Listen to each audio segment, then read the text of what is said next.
এমনিতেই বাজারে গেলে মাথায় হাত পড়ছে সাধারণ মানুষের। ব্যাগ ভর্তি করে নিয়ে যেতে হচ্ছে টাকা, আর তাতে বাজারের থলের অর্ধেক অংশ ভর্তি হচ্ছে কিনা তা নিয়েও সন্দেহ থাকছে।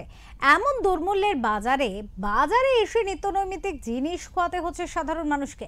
এমনটাই অবস্থা উত্তর দিনাজপুরের রায়গঞ্জের বিভিন্ন বাজারে। শুক্রবার সকালে রায়গঞ্জের দেবীনগর বাজারে সবজি কিনতে এসে মোবাইল ফোন বুক পকেট থেকে চুরি করে পালাচ্ছিল এক চোর। যদিও পালানোর সময় সাধারণ মানুষের কাছে ধরাও পড়ে যায় সে।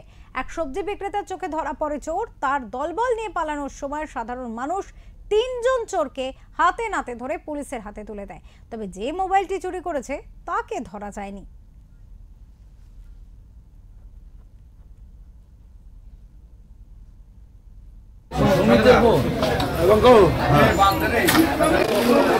আমি সবজি বাজারে সবজি নিচ্ছিলাম, বুক পকেটে আমার মোবাইলটা ছিল।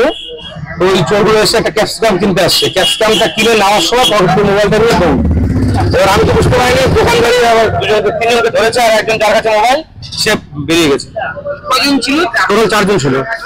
3 জন ধরা পড়েছে, একজন ধরা পড়েনি। জানা গিয়েছে 3 জনের মধ্যে 2 জনের বাড়ি আসানসোলে এবং একজনের বাড়ি ঝাড়খণ্ডে। চোর ধরা পড়ার এলাকায় মানুষের ধারণা এবার থেকে এই ধরনের কর্মকাণ্ড আর ওই অঞ্চলে হবে না। তোমরা জানা মানে তো কি হয়েছে?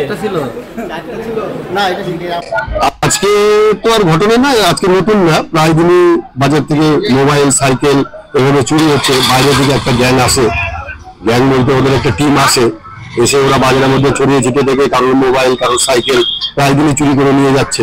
আজকে ওই একই কাজ করতেছিল, চুরি করতে গিয়ে তখন পাবলিকের হাতে ধরা পড়ে যায়। হ্যাঁ, বাজারে পুলিশ হয়েছে,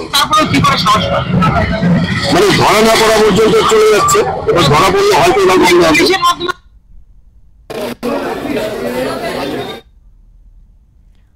উত্তর দিনাজপুর থেকে বিক্রমাদিত্য দাসের বিশ্বাসের রিপোর্ট, ওঙ্কার বাংলা।